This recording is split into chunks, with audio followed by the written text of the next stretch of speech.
Olá, meus amados irmãos, a paz do Mestre Jesus esteja com todos vocês. Que Deus abençoe quem me ouve, que o Senhor Deus Todo-Poderoso possa vir falar conosco, sempre por intermédio da sua santa e poderosa palavra. O texto hoje para nossa breve reflexão, para nossa breve meditação, na verdade não é um texto, apenas um versículo, e encontra-se na Epístola de Paulo aos Romanos, capítulo 5, verso 17, que diz assim: A morte reinou sobre muitos por meio do pecado de um único homem. Ainda maior, porém, é a graça de Deus e sua dádiva de justiça.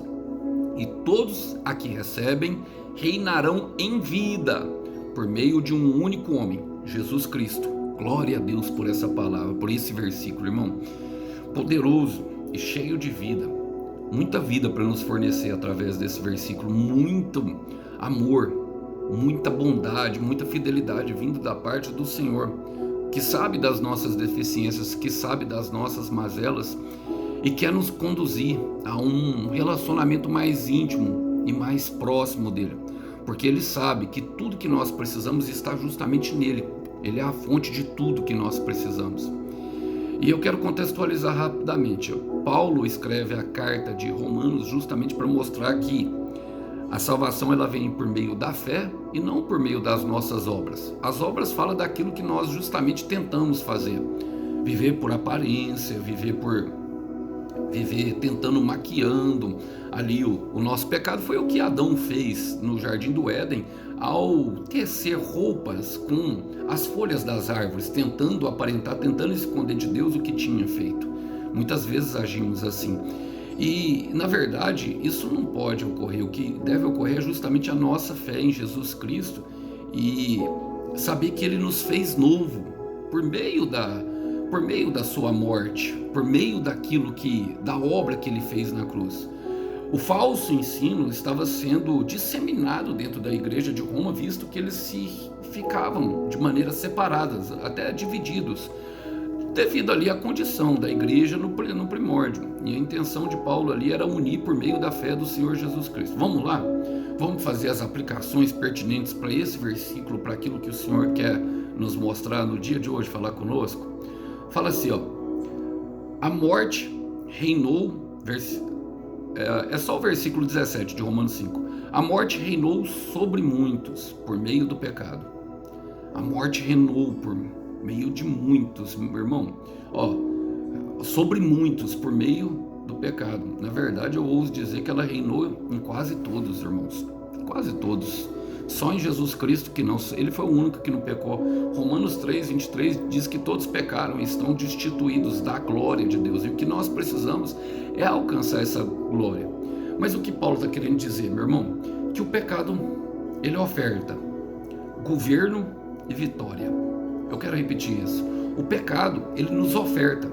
Sim, o pecado, ele promete algo, irmão. Ele promete governo e vitória. O pecado, ele promete 1000 maravilhas. O pecado, ele prometeu amor, mas ele pagou foi com a dor. E trazer isso ao entendimento, meu irmão, e aceitação disso, que justamente vive em nossa carne, traz liberdade para a nossa vida. É um conhecimento de uma verdade que é um princípio também do pecado. O pecado tem os seus princípios, e o princípio é o quê? Ele oferta para nós, ele oferta governo e vitória. Reinou sobre muitos por meio do pecado. Nós vemos isso desde o Éden, irmão, como ele foi disseminando e provocando maldade ao longo do tempo. Em Gênesis capítulo 4, no versículo 7, diz assim, ó: se você fizer o que é certo, não será aceito.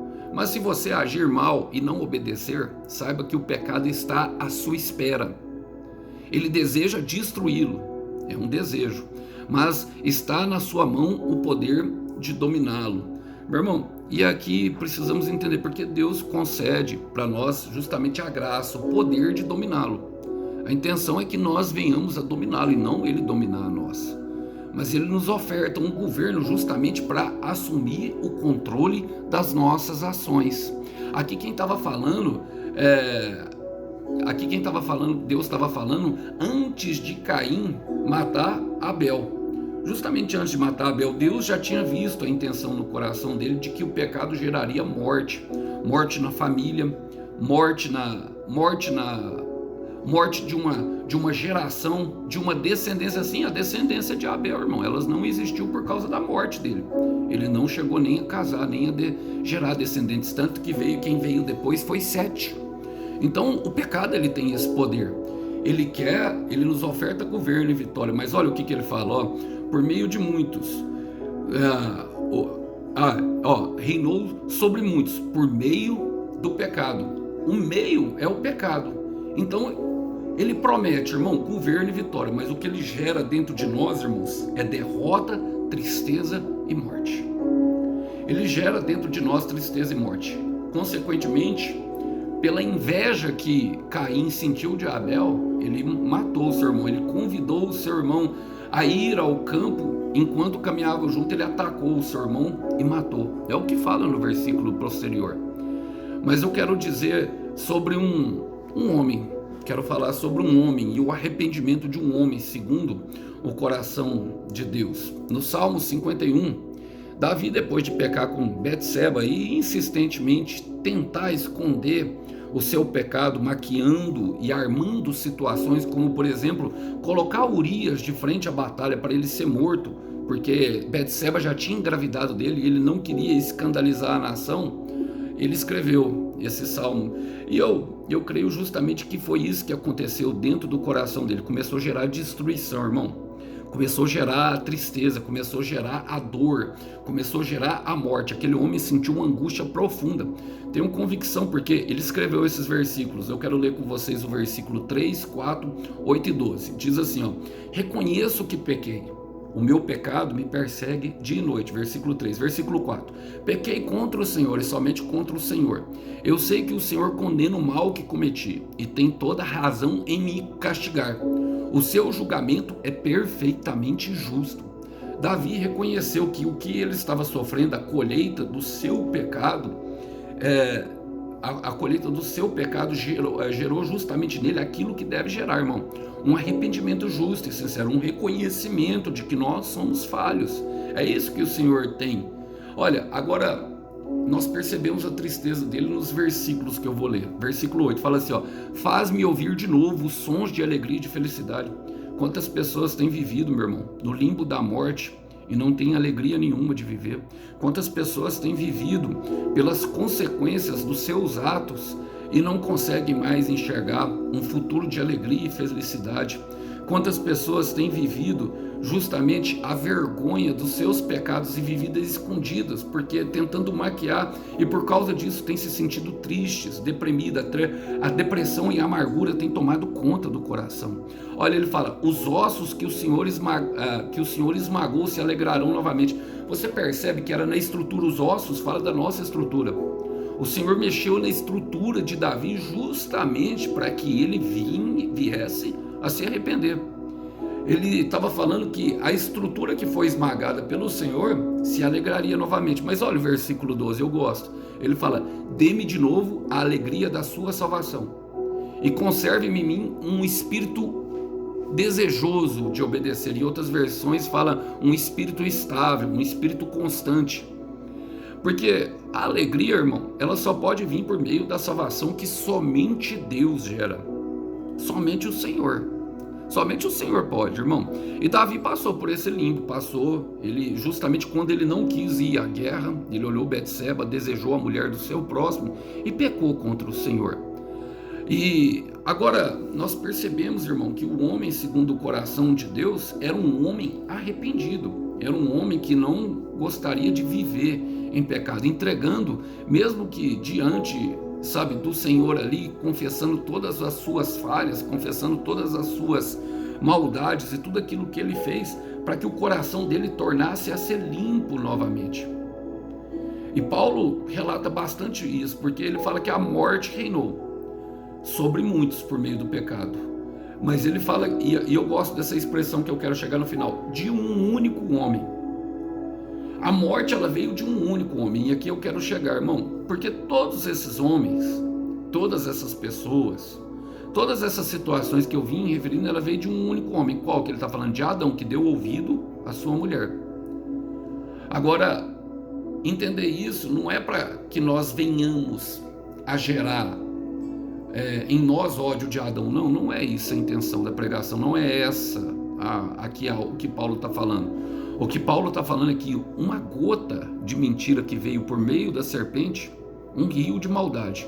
Toda maldade, irmão, todas as guerras, todos os assassinatos, todos os estupros, tudo, todo pecado, tudo, toda injustiça, toda humilhação, toda vergonha, todos os pais, todas as mães que largaram os seus filhos abandonados na lata de lixo, todos os maridos que traíram as suas esposas por causa de uma novinha que tinha a metade da idade e o corpo violão, toda mulher que largou o seu marido porque passou um com carro importado e mais dinheiro, todo o pecado procedeu justamente de uma gotinha de mentira da serpente, um rio de maldade, uma gota de mentira, um rio de maldade, uma gota de mentira, um rio de maldade. E o que você quer falar com isso, Alisson? Que cabe a nós, como ele falou cabe a nós, irmãos, como ele falou para Caim, dominá-lo, para que em nós encerre-se o ciclo de morte, em nós encerre o ciclo de derrota, em nós encerre o ciclo de tristeza, em nós encerre o ciclo de vergonha. O pecado, ele promete o amor, mas ele paga com a dor. E o pecado, ele quer que você traia, ele quer que você minta, ele quer que você continue falsificando contas na internet. O pecado, ele quer que você continue falsificando a sua identidade. O pecado, ele quer que você, invada a conta do seu irmão para que você possa ficar espionando e, quem sabe assim, roubar o dinheiro dele. O pecado quer que você leve à morte o seu irmão. O pecado quer que você não perdoe. O pecado quer que você traia. O pecado quer que você faça tudo mal. É isso que o pecado quer. Uma gota de mentira, um rio de maldade, porque é nós que damos acesso a fluir para outras pessoas. Uma gota de mentira, um rio de maldade. Olha o que diz a carta de Hebreus, capítulo 12. Vamos ler a seriedade disso. Capítulo 12, versículo 15. A palavra do Senhor Deus diz: cuidem um dos outros, para que nenhum de vocês deixe de alcançar a graça de Deus. Nós devemos cuidar um do outro, irmão. E cuidar fala justamente de não deixar a nossa ferida sangrar. Olha, vigie para que nenhuma amargura crie raiz entre vocês. E criar raiz é justamente uma semente que plantou e vai frutificar, porque a raiz dela. Agora, a raiz é algo que nós não vemos. É algo que está no profundo, que está no escondido. E como que nós fazemos para que ela não crie raiz, Alisson? Tirando ela de dentro da terra, porque ela só pode criar raiz se ela estiver escondida. A semente, ela morre e frutifica somente se nós escondermos ela, somente se nós colocarmos ela para debaixo da terra. Aí ela fala: pois quando ela brota, causa profunda perturbação. O problema é que nós continuamos deixando ela escondida e continuamos regando ela ali com outros pecados, porque um abismo chama outro pecado, porque ela está escondida, ninguém está vendo. Mas ela começa a causar perturbação. E o que ela faz? Contaminando muitos à sua volta, na sua vida espiritual. E é justamente essa a intenção de Satanás, que você deixe escondido. A palavra fala em Provérbios 18, se eu não me engano, versículo 23, que quem esconde o seu pecado não prospera, mas aquele que confessa, abandona, alcança a prosperidade. E talvez seja esse o motivo de muita perturbação. Talvez seja esse o motivo de tanto sufoco. Precisamos analisarmos, como diz Paulo em 1 Coríntios 11, versículo 28, cada um examine a si mesmo. E examinando a si mesmo, irmão, deveremos sim confessar. Muitas vezes, irmãos, vai ser necessário, muitas vezes nós lutaremos guerra sozinhos, mas muitas vezes nós precisaremos de ajuda de pessoas, como os presbíteros, anciãos na fé. E é presbítero, uma pessoa madura na fé, uma pessoa que tem a maturidade de não te condenar, irmão. Tiago 5,16 fala que os presbíteros colocarão as mãos em cima dos enfermos e eles serão curados, confessando os pecados. Por quê que vai ser curado? Por que vai ser curado? E logo depois ele fala sobre confessar pecados uns aos outros para que sejam curados. É justamente para essa finalidade, para esse contexto, irmão, de perturbação, de cura da alma, de cura daquilo que nós precisamos, que tem brotado e trazido prejuízo a muitos, inclusive aqueles que estão perto de nós. Mas a palavra continua falando, porque ainda maior Meu Deus, eu estou pregando aqui para pessoas que estão com medo. Eu estou pregando aqui para pessoas que se sentem envergonhadas. Maior. Eu estou pregando aqui para pessoas que estão sem direção e com a alma perturbada, com o espírito abatido. Maior. Maior. Maior que meus medos, maior que nossos medos, maior que a nossa dor é o Senhor. Eu quero repetir, maior que nossos medos. O profeta, ele também sente medo. E quando ele sente medo, ele levanta as mãos para o céu e fala: Deus amou o mundo de tal maneira que deu o seu Filho unigênito. Ele era único e foi o primeiro, se tornou o primogênito. Deu o seu Filho unigênito para que todo aquele que nele crê não pereça, não morra, não sucumba à dor. O deserto não te sucumbirá, o inverno da tua alma não te sucumbirá, porque maior que os nossos medos, maior que a nossa dor é o Senhor Jesus. Ainda maior, porém, é a graça de Deus e a sua dádiva de justiça. 1 de João 4,4 fala que maior do que está no mundo. Eu quero ler o versículo completo. Às vezes a gente lê só essa parte, que maior do que está no mundo é o que habita em nós. Mas olha o que o apóstolo João fala: meus filhinhos, vocês são de Deus e já ganharam a luta contra aqueles que se opõem a Cristo, porque aquele que está no coração de vocês é maior, mais forte do que aquele que está no mundo. Então, maior do que os nossos medos, maior do que a nossa dor, maior do que a nossa vergonha, maior do que a nossa tristeza, maior do que a nossa depressão, maior do que o momento que nós estamos vivendo é o Senhor Jesus. Maior, irmão, maior. E ele fala, porque ele continua falando que é a graça de Deus e a sua dádiva de justiça, mas ele fala: e a todos aqui recebem. Agora, todos vão receber, irmão? Todos vão receber? Não são todos que vão receber. É todos que acreditam, todos que creem, todos que se colocam de pé, todos que levantam a mão e clamam no meio da dor, todos que se colocam ao Senhor para serem moldados por Ele, para ser vaso de honra, para ser colocado como um vaso para uma boa obra. É esse. Quem recebe graça, meu irmão, experimenta justiça e vida. Eu quero falar: quem recebe graça experimenta justiça e vida. E por que é por meio da graça, Alisson? Porque é imerecido e gratuito. Jamais poderemos comprar, jamais poderemos fazer alguma coisa para sermos salvos. Jonas 2,9 fala que a salvação vem do Senhor, o livramento vem do Senhor, e somente o Senhor pode nos salvar. Muitas pessoas chegam ao fundo do poço justamente para encontrar com o Senhor lá, para ter uma experiência de arrependimento e assim uma experiência de salvação que só pode ser produzida pelo Senhor.